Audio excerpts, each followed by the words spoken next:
what is the main issue you plan to address if elected to council? Two things.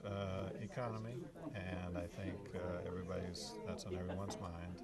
I come from the small government side of the spectrum, and I think the economy works better when government kind of stays out of the way as much as possible. So I want to keep taxes as low as possible and regulations as low as possible. One use I'd like to use with the light lease money would be to freeze city property taxes for at least 2 years, which we can do easily with the amount of money coming in. I think that makes Fort Wayne a more marketable city to businesses and new citizens, and I think the more money you keep in the private economy, the better. Another thing I'd like to really address is purchasing city services more effectively. I'd like to have more competitive bidding in for professional services, which we've not done in the past. So I'm exploring that as well. So that, and then we've already started an initiative to make the permitting process much more efficient. That's a good process, but we have to make sure that the outcome is good.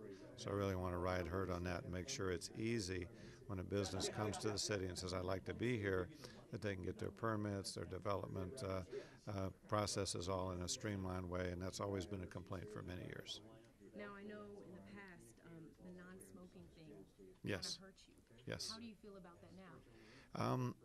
It's still an issue, but 36 states have done it statewide, and it is certainly the future.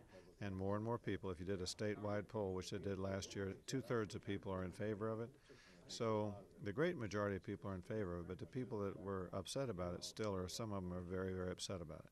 So it's still an issue for me, and so I have to rely on the people who really like it, because hundreds of people have called me when they go to a city the way it used to be here. They come back and say, oh, I really like it in Fort Wayne.